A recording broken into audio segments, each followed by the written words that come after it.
Hey everyone, welcome back to Unbiased Magic Reviews. Today I'm going to be reviewing the 5-star miracle prediction presented by Richard Osterlind. I took one card out of another deck. 5 of spades, the same card. The 5-card miracle prediction is an incredible mentalism effect that you can carry with you wherever you go. An envelope containing a single card is placed aside. A deck of cards is handed to the spectator and he deals the cards face up into your hands and stops whenever he wants. Right there?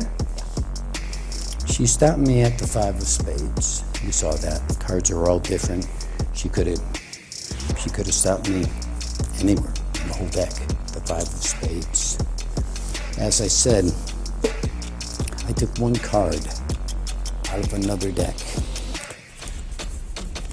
You see one card in there? Yeah. The one card, 5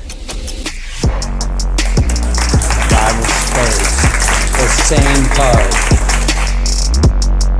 Whatever card he stops at, inside the envelope is a duplicate of that very card. The effect and method is ingenious. There are no other cards in the envelope. This is about as straightforward killer mentalism with a deck of cards as I've ever seen. My name is Richard Osterlind, and this is the 5-card miracle prediction by Koran.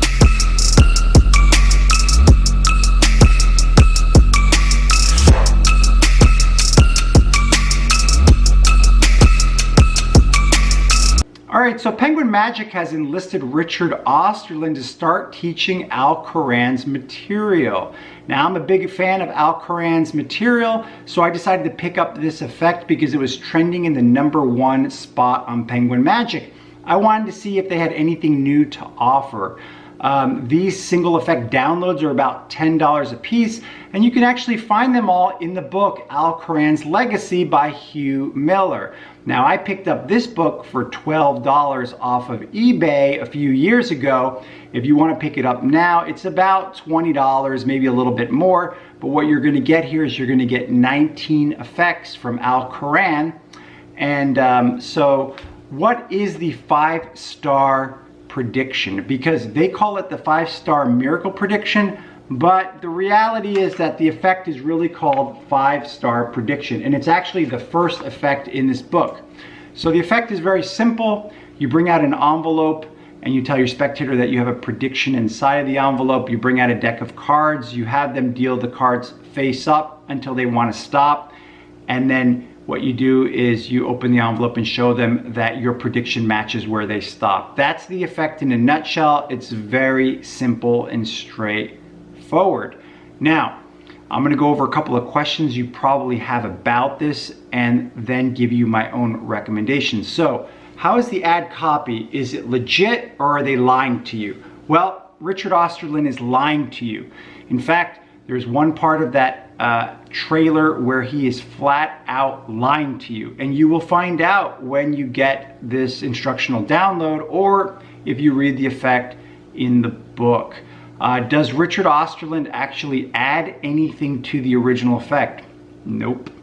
Unfortunately, he doesn't add anything to this. The only real difference is that his way of gimmicking the envelope is slightly different than what Koran's method that's taught in the book, but ultimately it's virtually exactly the same exact thing. In fact, Richard Osterlind even uses the same cards as Koran did. So it's like a verbatim, almost exact same explanation. So obviously you probably would get more from picking up the book. Obviously, I don't need to emphasize that, but I do, just to make sure you understand that. So how difficult is the effect? The effect is very easy to perform. It's literally almost self-working, and so you won't really need a lot of practice to be able to perform this. Are there arts and crafts involved? There is, because you have to gimmick the envelope. I would tell you guys that I actually prefer the Chondalope over this envelope that Richard Osterlind goes over if you want to use a gimmicked envelope. At the end of this review, I'll give you guys my own recommendations because I prefer something different than the envelope personally myself. How are the angles on this? They're okay, but I'll tell you that you do have to be careful because it's possible your spectators may notice something during the dealing process. How is the teaching on this? Richard Osterlind does a good job teaching it to you because it's very straightforward and simple to understand anyway. The reality is that you could learn it just as easily from the book, truthfully. And there are obviously no language restrictions. I just want to add that because various people have asked me that in my last review. So is the deck examinable? Nope, it's not examinable because it's highly gimmicked.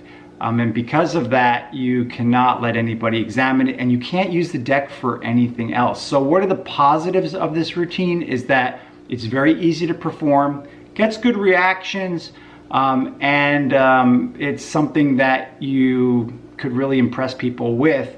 The real negatives is that you have to carry one deck for one effect. Overall.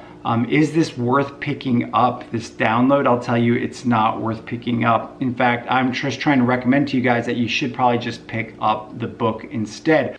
All right, so what are my recommendations for you guys? I would recommend instead of the gimmicked envelope that you use a Shogun wallet instead. And this is a Jerry O'Connell Shogun wallet. And the reason I like it is because you could take it out, you can put it on the table, you can tell your spectator you have a prediction in there. At the end of the effect, you have this really nice clean display where you open it up, you show them that there's one card inside, you take it out, and you can cleanly show them that there's nothing else in the wallet because of the Shogun principle. I like this better than that gimmicked envelope that Richard Osterlind is guarding. So that's what I would recommend to you guys. In terms of the routine itself, I would recommend instead of carrying a gimmick deck that can't be examined and can only be used for one effect, instead you take a look at an effect by T.A. Waters in his book, Mind, Myth, and Magic. It's called Tetris.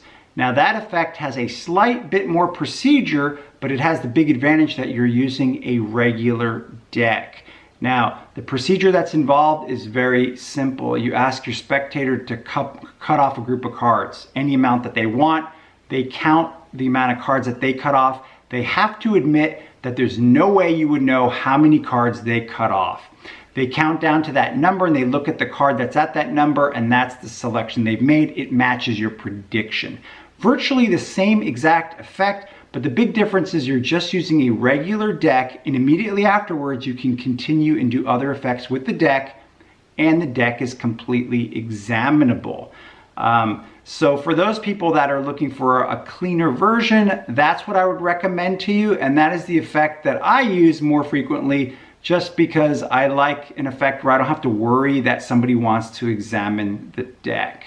So those are my recommendations for you guys. As always, if you have any questions, please just leave them below. Thanks for tuning into my magic reviews, guys, and I'll see you on the next review.